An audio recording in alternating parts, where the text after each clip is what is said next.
Então, boa noite a todos. Vamos elevar o nosso pensamento a Jesus nesse instante.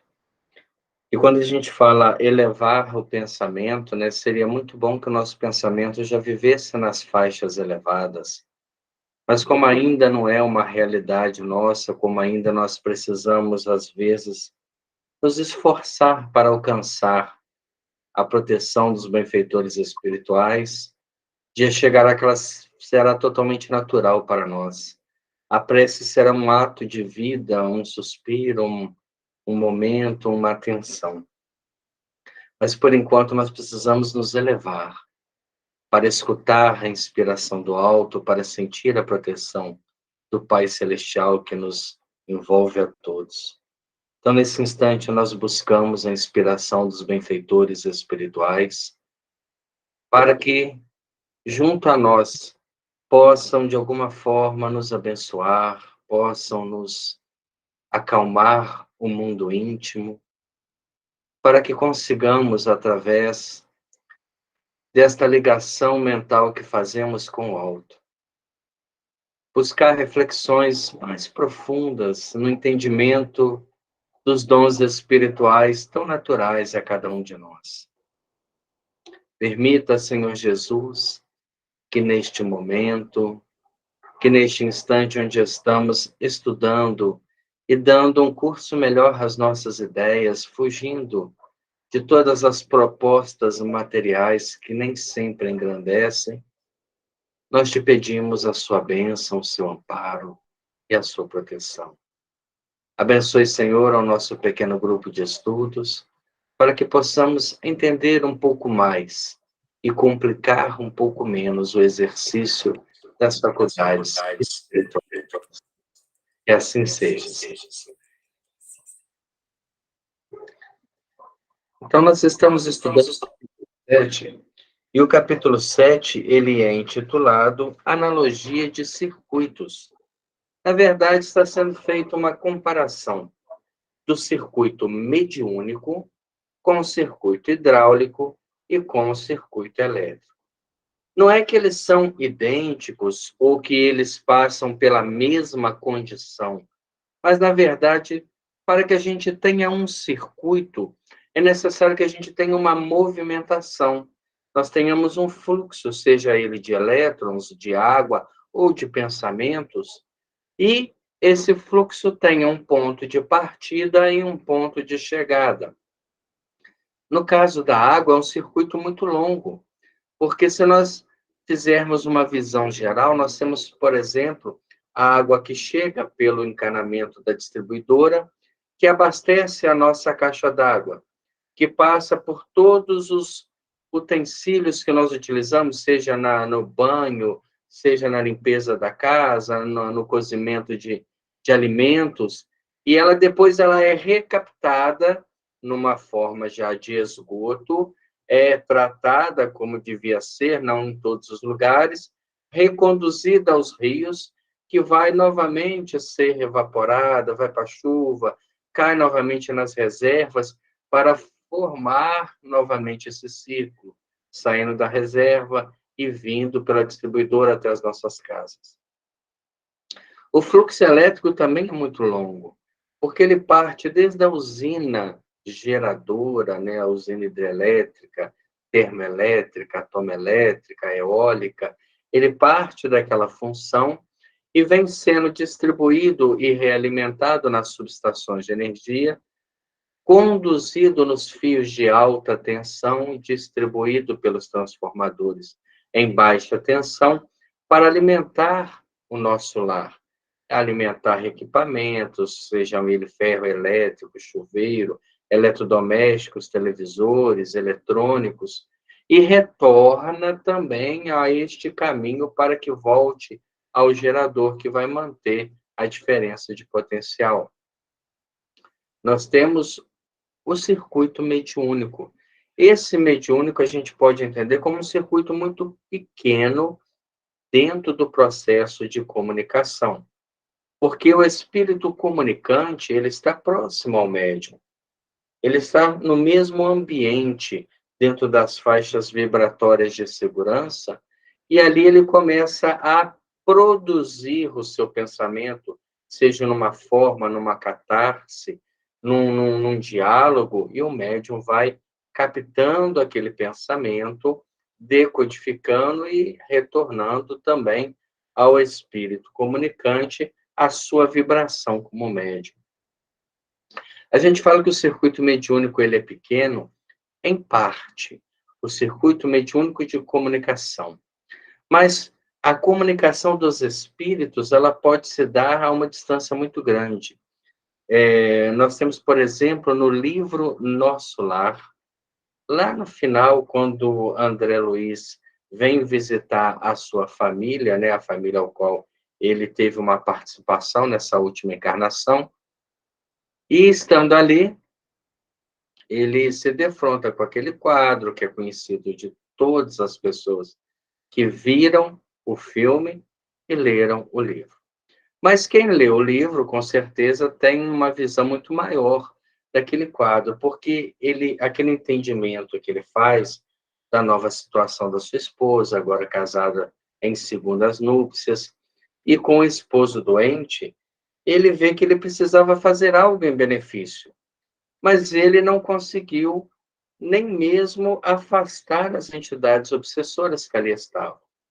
Então ele começa a orar, porque ele havia aprendido em Nosso Lar que o pensamento pode ser projetado e ele vai ser captado em outro lugar. É um processo de comunicação. É como se nós daqui orássemos em algum lugar, algum espírito, alguma entidade vai registrar essa oração, esse pensamento. E isso é uma comunicação mental, uma comunicação das ondas do pensamento. Então ele começou a orar, e depois de 20 minutos, ele conta isso no livro, ele sentiu uma mão que estava no seu ombro, era a sua companheira de trabalho, Narcisa, das câmaras de retificação, que escutou lá em Nosso Lar o apelo que ele fazia para que algum benfeitor pudesse beneficiar junto a ele aquele companheiro que estava doente. Então nós vemos que o nosso pensamento, ele pode alcançar qualquer região e manter este circuito de troca de informação, de comunicação. Claro que neste momento, neste capítulo, nesta obra específica, o foco é a mecânica da comunicação mediúnica.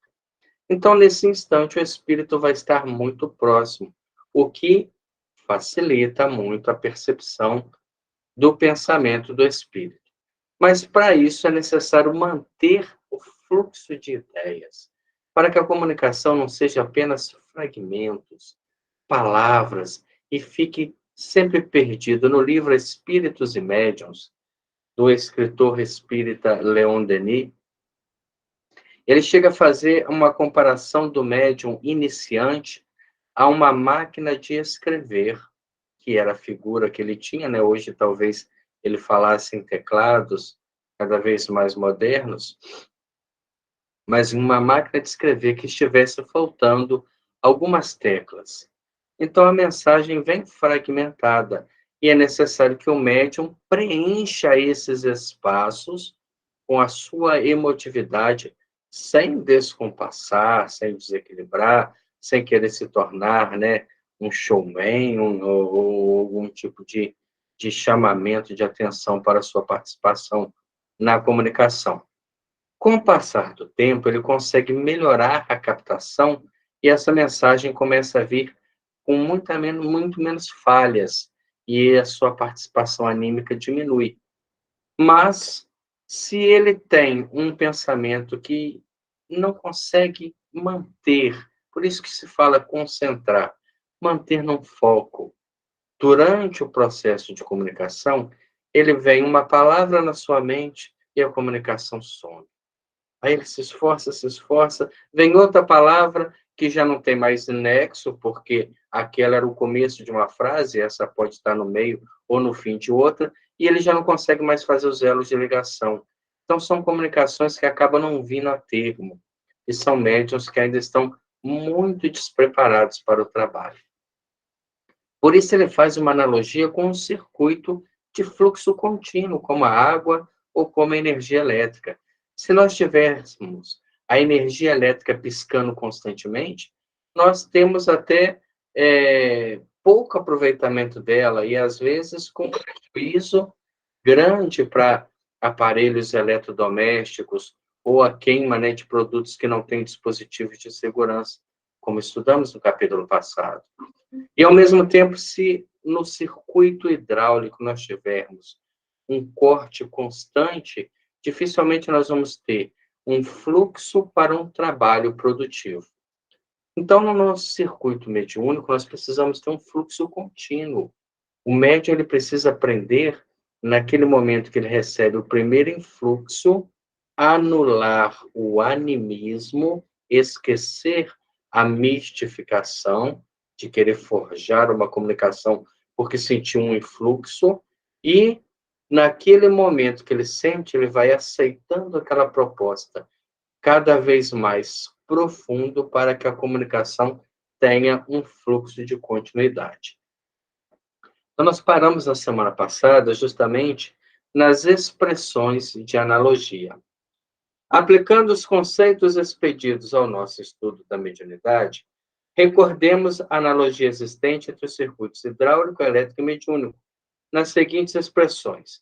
O circuito hidráulico ele precisa de um curso de água, o circuito elétrico de um fluxo elétrico e o circuito mediúnico de uma corrente mediúnica. Quantas vezes nós ouvimos falar, né? Vamos firmar a corrente está, né, fraca, por quê? Porque os pensamentos estão dispersos. Quanto mais os médiuns estiverem concentrados, identificados com o trabalho, melhor é a assimilação desse fluxo. Para que eu tenha o circuito hidráulico funcionando, nós precisamos de uma pressão hidráulica, o elétrico, a diferença de potencial, e o mediúnico, nós precisamos de harmonia e sintonia.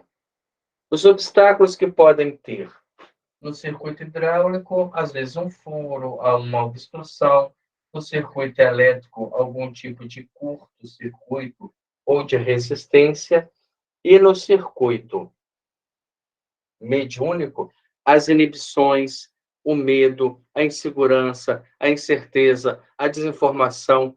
Há muitas casas espíritas que não estudam a mediunidade. E aí os médiuns vão se adaptando a um trabalho completamente desprovidos de entendimento da causa daquilo que eles estão intermediando. Isso é contraproducente, isso é um crime que se faz com pessoas dotadas de uma capacidade, né, de aproveitamento mediúnico. Para que o curso d'água apresente pressão hidráulica uniforme, superando a resistência do atrito, é necessário o concurso de uma bomba ou solução de problema de nível. Para que a corrente elétrica se mantenha com intensidade invariável, equacionando os impositivos da resistência elétrica, é impositivo que o gerador assegure a diferença de potencial, nutrindo-se de elevada carga de elétrons conforme as aplicações de força.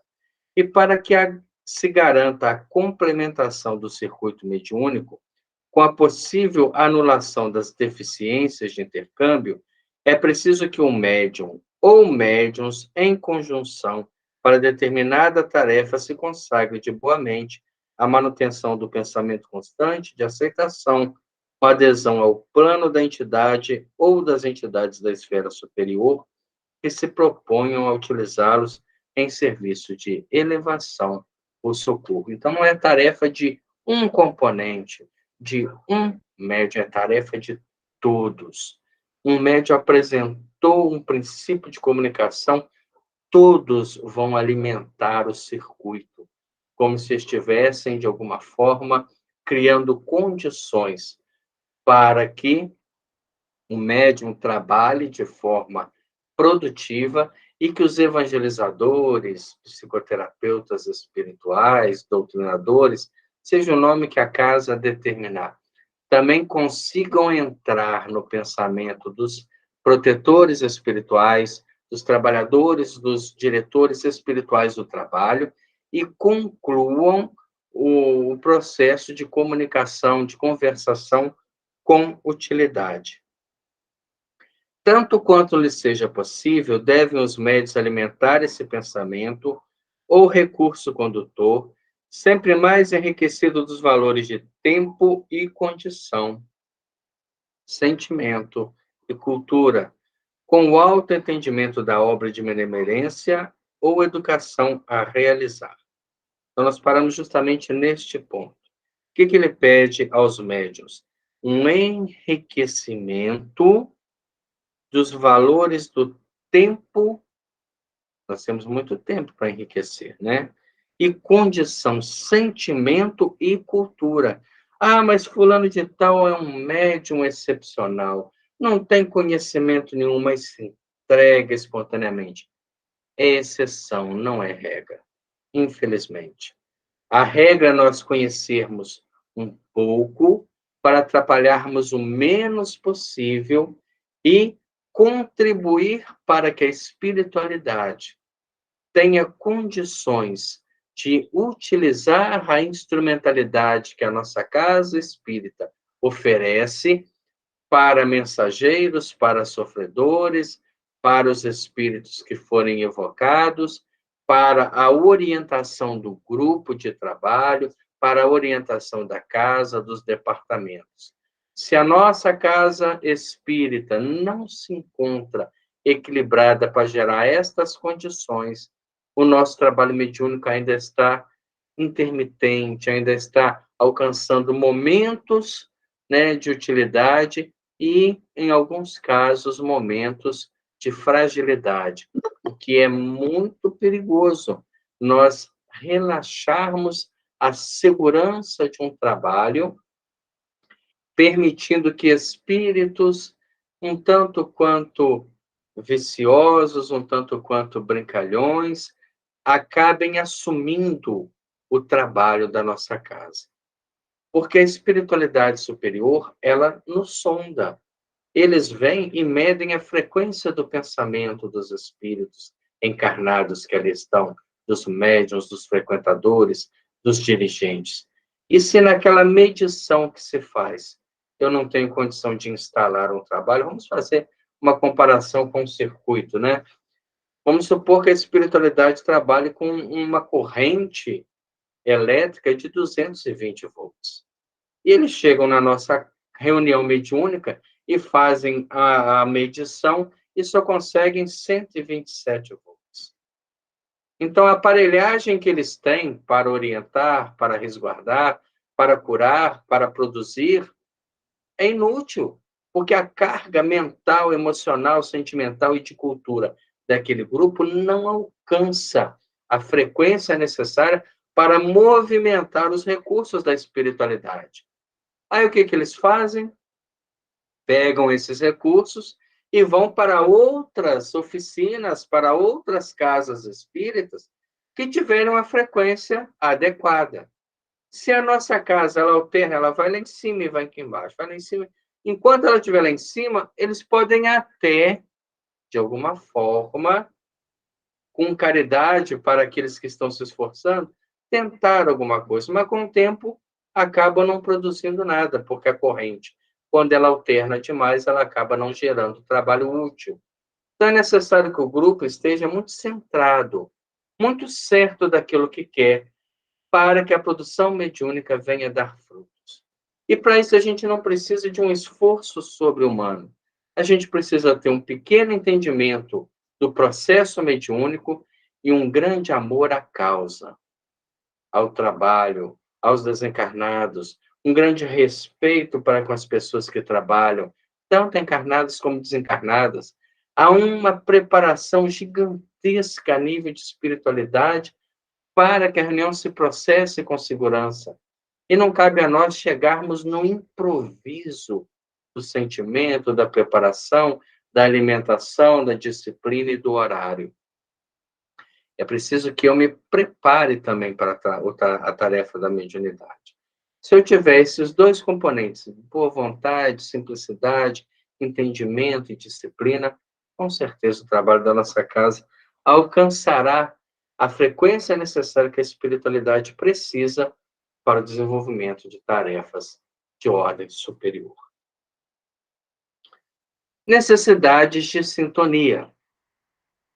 Não se veja em nossas assertivas qualquer tendência à inutilização da vontade do médium, com evidente desrespeito à personalidade humana, inviolável em seu livre-arbítrio. Anotamos simplesmente as necessidades da sintonia no trabalho das inteligências associadas para fins enobrecedores, porque, em verdade, os médiuns trazidos ao serviço de reflexão do plano superior, quer nas obras de caridade e esclarecimento, quer nas das instruções e consolo, precisam abolir, retirar de si, esquecer tudo que lhes constitua preocupações extras, tanto no que se refere à perda de tempo, quanto no que se reporte a interesses subalternos da experiência vulgar, sustentando-se por esforço próprio e não por exigência dos espíritos benevolentes e sábios, em clima de responsabilidade, alegremente aceita e de trabalho voluntário na preservação e enriquecimento dos agentes condutores da sua vida mental, no sentido de valorizar a própria cooperação, com fé no bem e segura disposição ao sacrifício no serviço a efetuar-se. Esse trechinho devia estar na porta de cada sala mediúnica. Os espíritos deixam bem claro: não estamos obrigando ninguém a nada. Quem quiser, venha participar, mas venha com este intuito, né? Agora ele coloca aqui para nós. Com clima de responsabilidade, alegremente aceita. Não é aquela pessoa que vai, hoje é dia de reunião mediúnica, eu não posso assistir isso, eu não posso discutir, eu não posso falar mal dos outros. Não, não devo fazer isso hora nenhuma. Mas se eu ainda tenho o hábito, nesse dia, é um dia de vigilância maior. Então, responsabilidade alegremente aceita, de trabalho voluntário na preservação e enriquecimento dos agentes condutores da vida superior, da vida mental superior. É a música elevada, é a leitura, que é um indutor mental elevado. São os programas que nós assistimos na televisão, selecionados, são as nossas consultas na internet, com temas, né, que não venham a nos gerar nenhum tipo de debate desnecessário, de ódio, de rancor, de pensamentos inferiores. Eu preciso chegar ao trabalho mediúnico leve. Observe o semblante do médium que chega ao trabalho. Tem médium que chega como se estivesse vindo, né, de um peso moral muito grande. A sua estadia ali vai de encontro ainda aos seus interesses. Então, é uma pessoa que ainda não aceitou com alegria aquela responsabilidade. Então, nós estamos até fazendo, né, uma preparação para um trabalho mediúnico que nós vamos recomeçar no Aldermes. Então, a gente está estudando uma apostila sobre formação de grupos mediúnicos, o compromisso de um dirigente mediúnico. Então, formar um grupo mediúnico é você levar um prato para a pessoa e perguntar: você aceita? É isso realmente que você quer? Pense com carinho. Não tenha pressa, porque se você aceitar, é de grande valia, é um crescimento muito grande. Mas é importante que você aceite isso, que você queira. Não é aquilo, hoje eu tenho reunião mediúnica, hoje eu tenho compromisso. Não, é a alegria que chegou, porque a reunião mediúnica é uma vida. A expressão do fenômeno que vai se dar naquele momento que eu estiver ali dentro. Mas a reunião é meu dia a dia, é minha conversa com as pessoas, é a minha condução com os familiares, é meu estado emocional alterado ou equilibrado. o resultado disso me dá uma visão do que eu sou como médium e o que eu posso expressar a partir do momento que esses valores vão ser potencializados pela espiritualidade. Naturalmente, estudamos no presente registro a mediunidade em ação construtiva e não fenômeno mediúnico, suscetível de se identificar a cada passo, inclusive nos problemas obscuros da obsessão. Porque alguém mais resistente vai falar assim, mas isso daí é uma proposta, isso aí é uma teoria, nós estamos muito longe disso, a gente tem que vir com boa vontade e o que tiver que fazer vai acontecer. Não vai chegar fenômeno. Fenômeno vai acontecer. Onde tem médium, tem fenômeno. Num processo obsessivo, tem fenômeno. É isso que ele está separando. Nós estamos estudando uma proposta de trabalho com lucidez e uma proposta que conceda à espiritualidade superior um campo de trabalho, um campo de ação. Agora, se eu não me preocupo com isso e eu tenho a preocupação apenas de explorar alguns espíritos, porque são explorados, principalmente no intuito de curar, de atender, de aliviar, de tirar, de afastar obsessores, de abrir caminhos, de gerar vagas de emprego, de atrair pessoas queridas que estão distantes, de arrumar casamento. Se isso ainda anda no meu foco de atenção, com certeza não é dentro de uma casa espírita que eu vou encontrar. Eu vou encontrar em casas espiritualistas, que escravizam entidades, que quase se entregam à subalternidade no intuito de atender, aquelas pessoas, aquelas exigências descabidas de questões que cabem a cada um de nós resolver. Aquilo que nós devemos buscar no Espiritismo é aquilo que ele nos pode dar. Uma proposta de renovação, um convívio com os benfeitores espirituais, para que quando a morte chegar e nos levar a esse convívio através das leis biológicas e naturais, nós não tenhamos nenhuma dificuldade de adaptação à vida espiritual, porque já vivemos com eles a partir do momento que estamos encarnados. E fechando esse capítulo, ele coloca para nós: detenção de circuitos.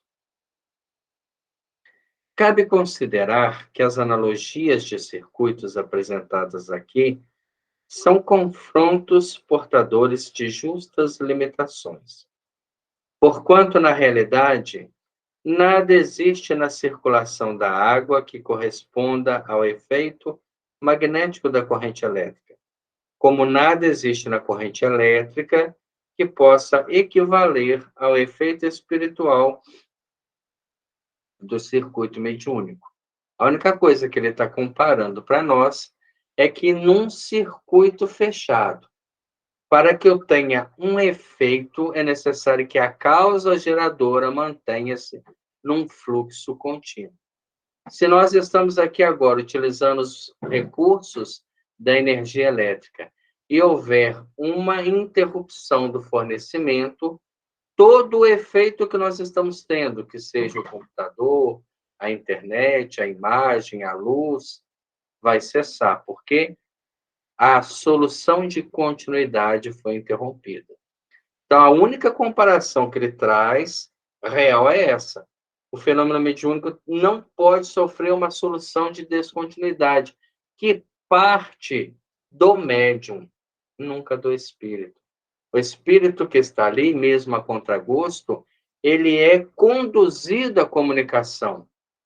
Mas o médium, sem preparação, sem conhecimento, sem segurança, acaba descontinuando esta corrente espiritual. Recorremos às comparações em foco apenas para lembrar aos nossos companheiros de estudo a imagem de correntes circulantes, recordando ainda que a corrente líquida, comumente vagarosa, a corrente elétrica muito rápida e a corrente mental ultra rápida podem ser adaptadas controladas, aproveitadas ou conduzidas, não podendo, entretanto, suportar indefinida armazenagem ou detenção sob pena de provocar o aparecimento de charcos, explosões e rupturas, respectivamente. Então, olha só, tem duas informações aí muito importantes para a gente entender. Primeiro, essa corrente hidráulica, ela é lenta. A corrente elétrica, ela é rápida. Lembra que a gente viu em capítulos passados que a corrente elétrica, descontando a resistência, caminha, produz na velocidade da luz, de 300 mil quilômetros por segundo. Mas a corrente mediúnica ou corrente mental, ela é ultra rápida. Ela é mais rápida que a velocidade da luz. É uma informação que o espírito André Luiz está tendo. Nós não temos como mensurar em equipamento nenhum. Mas se esta corrente elétrica que viaja na velocidade da luz, e em 1 segundo ela consegue dar 7 voltas em torno do planeta, imagina o que é a velocidade do pensamento. O alcance que ele tem é ultra rápido. Então, a gente tem aí uma informação importante que ele coloca para nós, mas ele faz uma ressalva. Todos esses circuitos, eles podem ser conduzidos no circuito elétrico. A gente traz lá da fornecimento para chegar na cidade, para chegar na nossa casa, para termos como utilizar o circuito hidráulico que vem lá do reservatório, né, bombeado para as caixas d'água superiores e depois, pela própria gravidade, chegar até nossos lares, e o circuito mediúnico através da troca dentro do campo mental. Porém, se eles não tiverem uma finalidade, tiverem apenas o fluxo, nós vamos ter o quê? Umas soluções de provocar aparecimento de charcos, de explosões e de rupturas.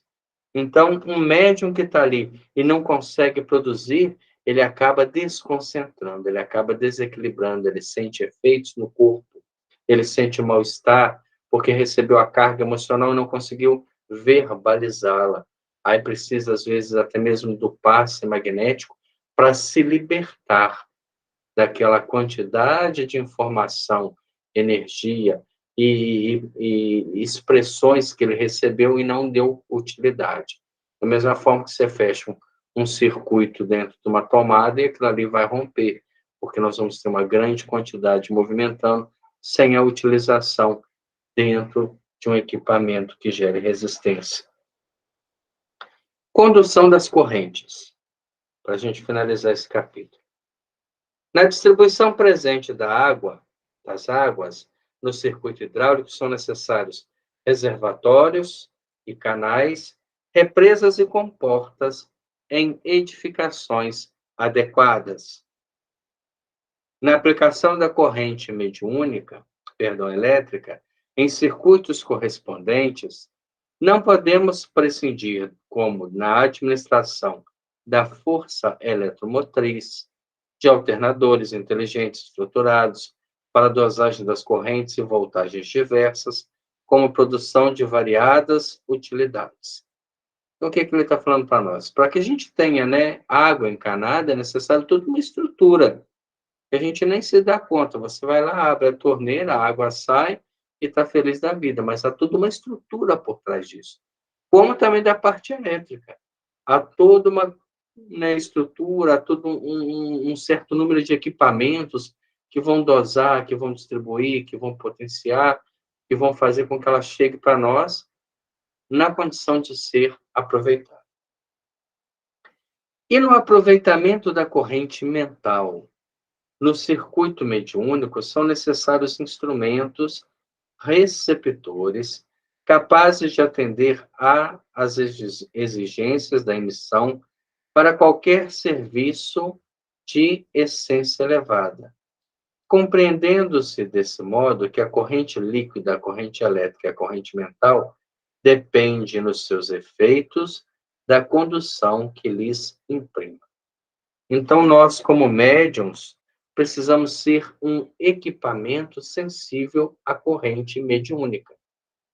Ah, eu sou um bom médium para receber espíritos sofredores, porque é da minha vibração mental para baixo. Para cima, eu não recebo nada, porque eu sou um equipamento extremamente limitado. Eu estou mentalmente vivendo da condição do doente à condição do doente sociável, não do saudável. Então, a nossa vida mental determina qual tipo de corrente mediúnica nós possamos ser instrumentos. Não pensem que aquele que vive mentalmente na inferioridade vai ser instrumento da superioridade.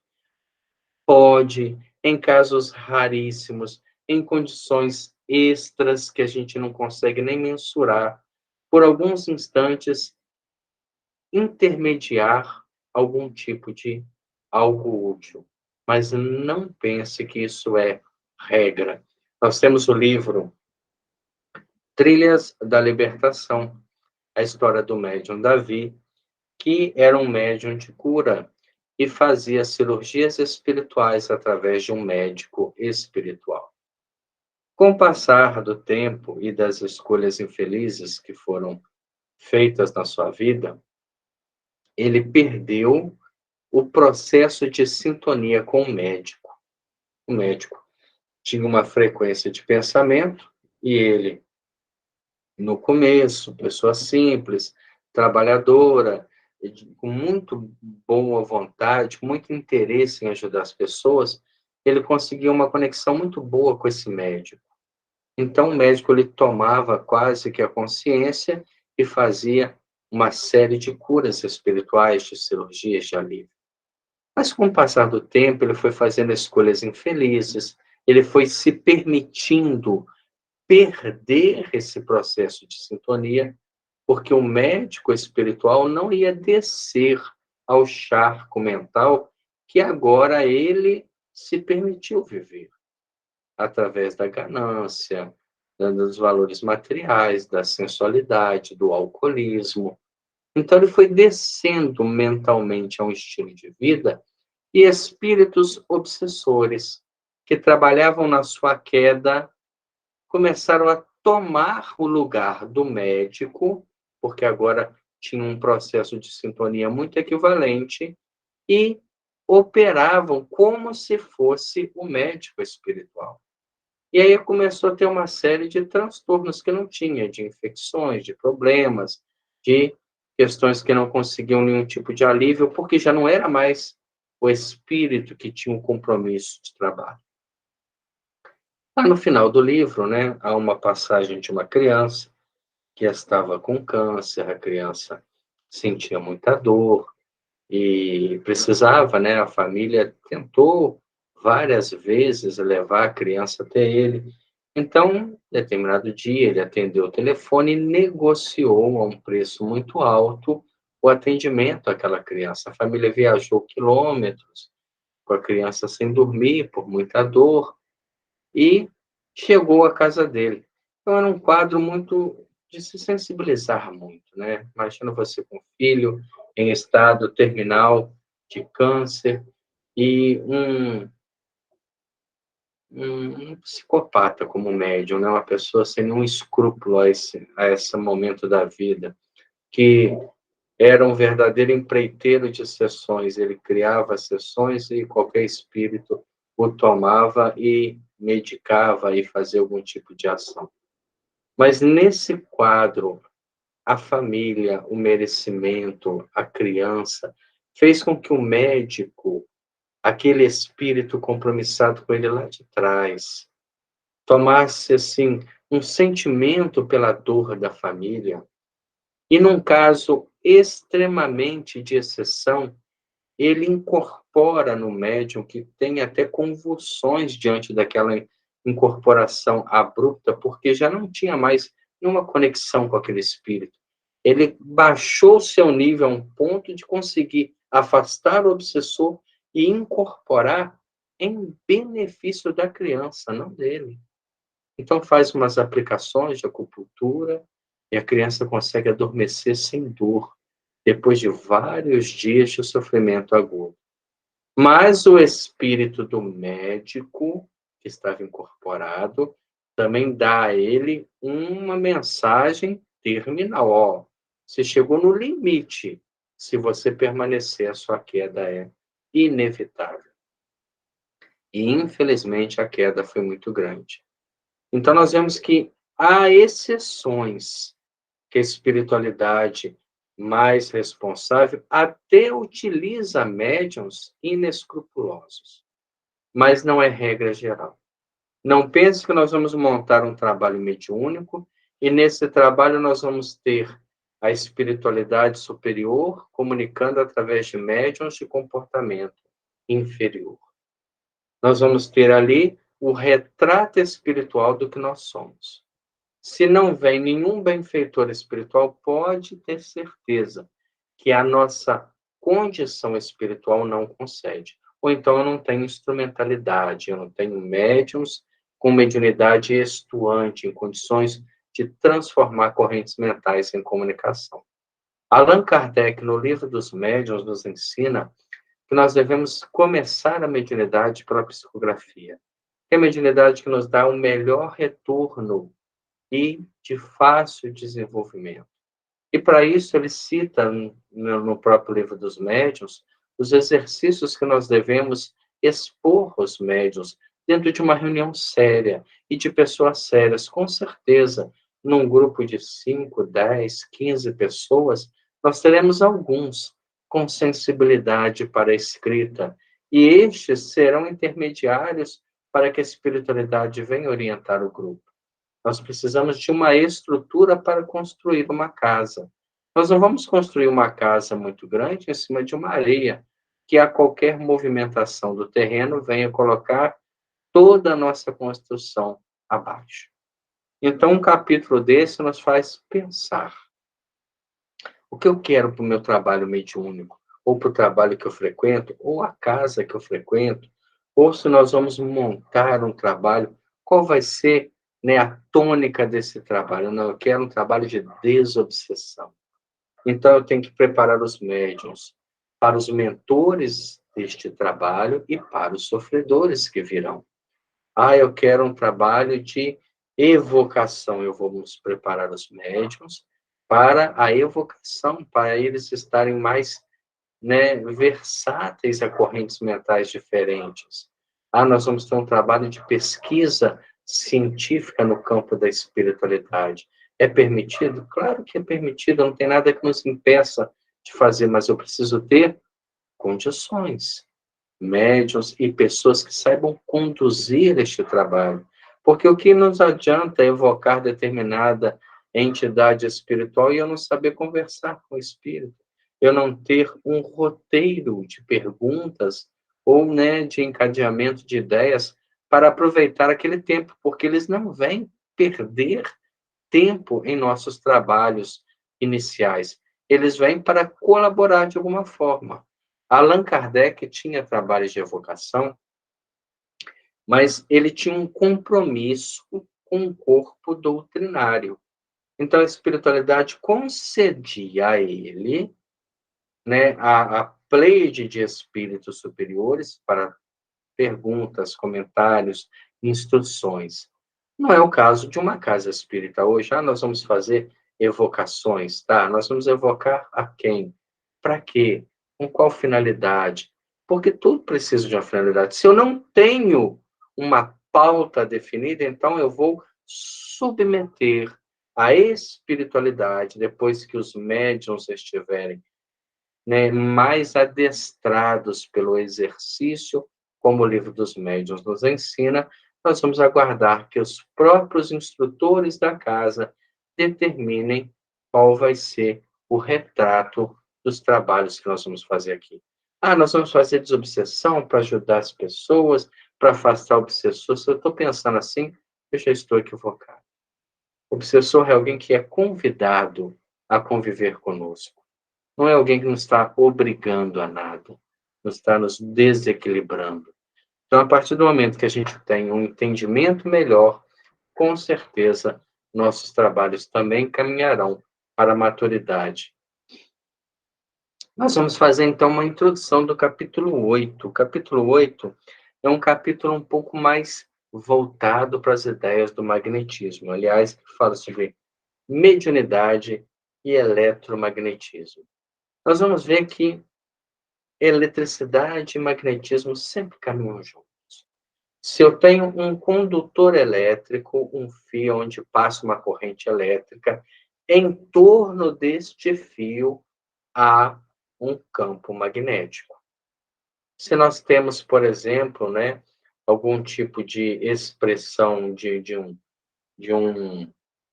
eletroímã, você pega um ferro, né, e eletrifica ele, você transforma ele num corpo magnético. Então, são forças que caminham juntas, que têm aplicações distintas, mas que, além de caminharem juntas, elas vão construir muita coisa. O nosso pensamento, por exemplo, ele é um pensamento eletromagnético. Ele tem uma capacidade de ondulação elétrica e, ao mesmo tempo, de atração magnética. Então, o pensamento ele alcança alguém e faz com que alguma coisa retorne através do magnetismo. Quando André Luiz, lá no livro Nosso Lar, pensava em Narcisa e chamava ela pela prece, ela escutou a centenas de quilômetros, como se não tivesse nenhum tipo de abismo entre eles. E assim que ela pôde se dispor das suas ocupações, ela esteve presente do lado dele para solucionar, para ajudar. E o desdobramento desse encontro no livro Nosso Lar é muito interessante, vale a pena a gente estar pesquisando. Mediunidade estuante. Aplicando noções de eletricidade ao exame do circuito mediúnico, será interessante alinhar alguns leves apontamentos.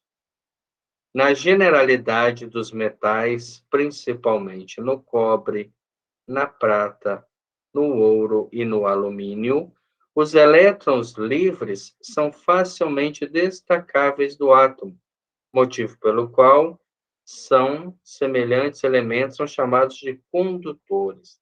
Vamos lembrar lá do átomo, né?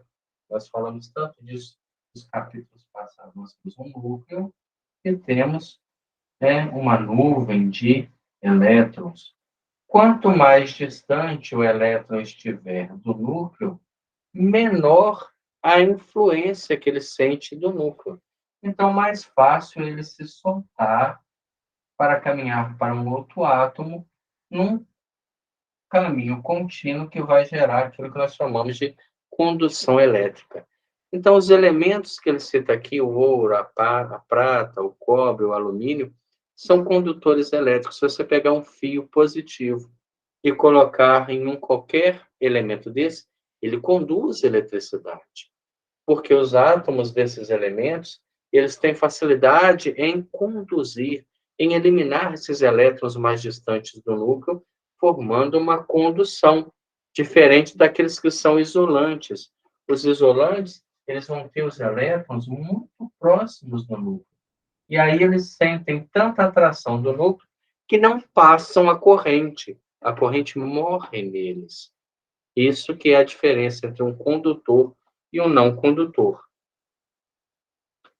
Isso acontece em razão desses elétrons livres serem destacáveis ante a aposição de uma pressão elétrica, uma vez que quando um átomo acusa a deficiência de um elétron, ele desloca de imediato um elétron do átomo adjacente, estabelecendo desse modo a corrente elétrica, em certa direção, a expressar-se sempre por intermédio do metal, permanecendo assim átomos em posição de harmonia.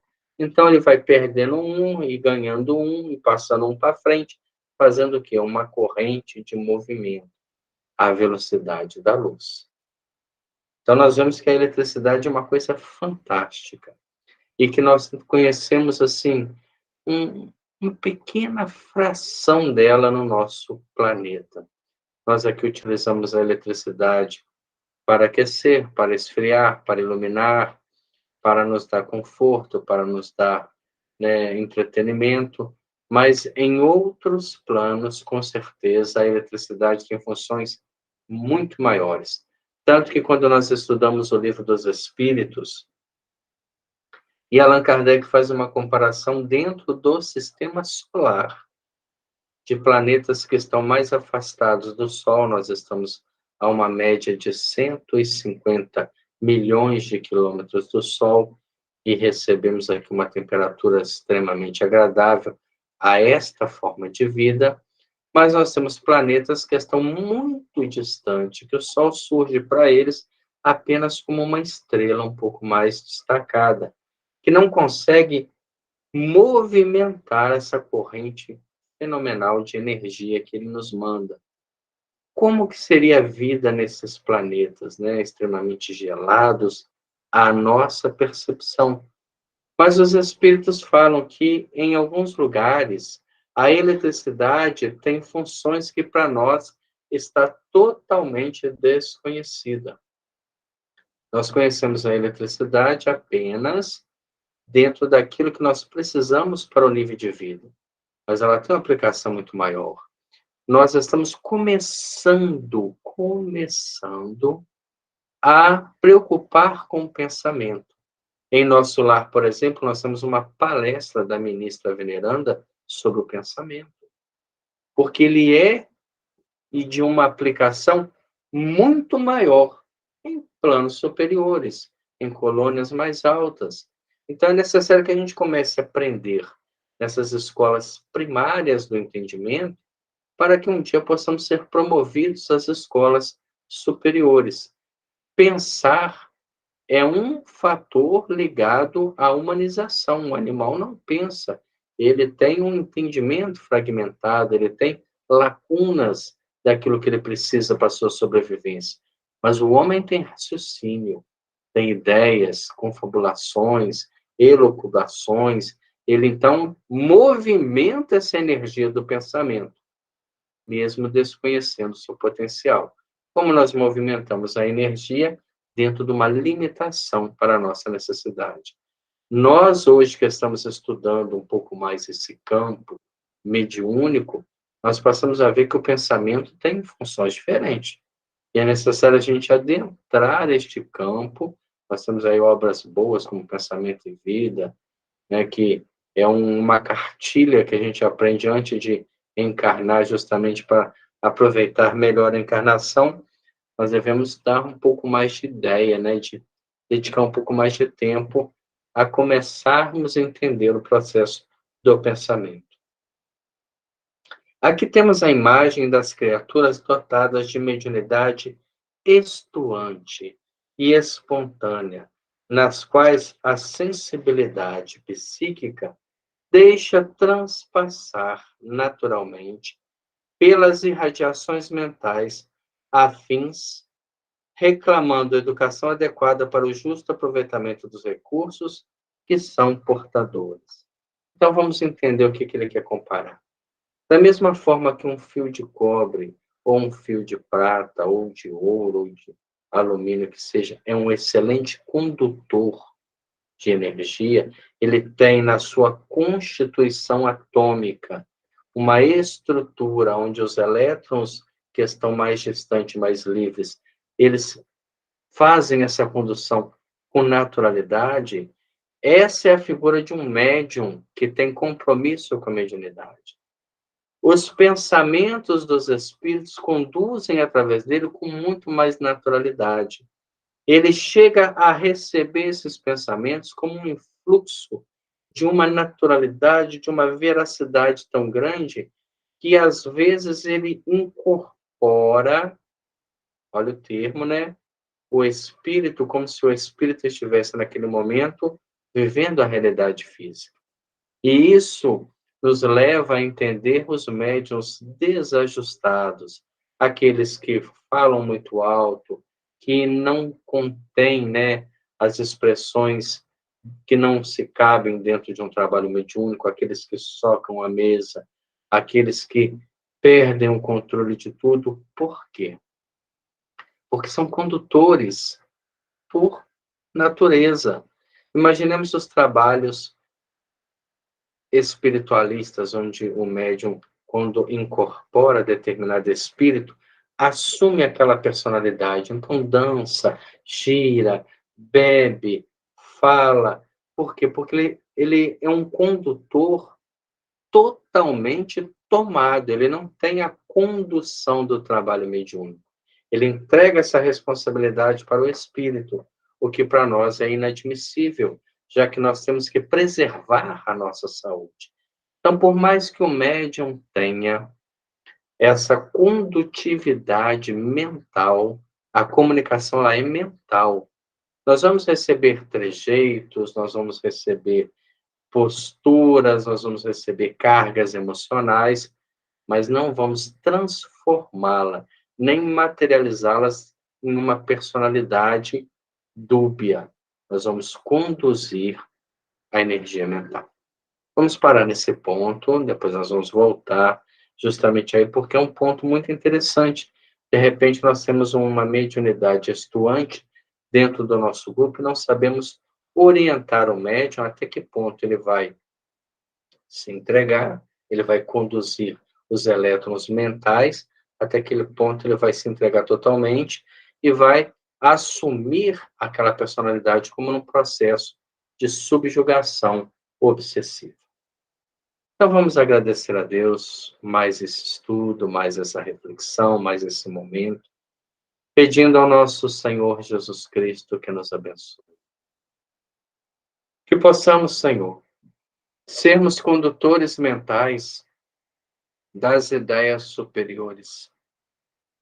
Educar aos poucos o nosso pensamento e a nossa postura mental, para que possamos intermediar, sim, mas as energias do bem, construir nas pessoas esperança, bem-estar, tranquilidade.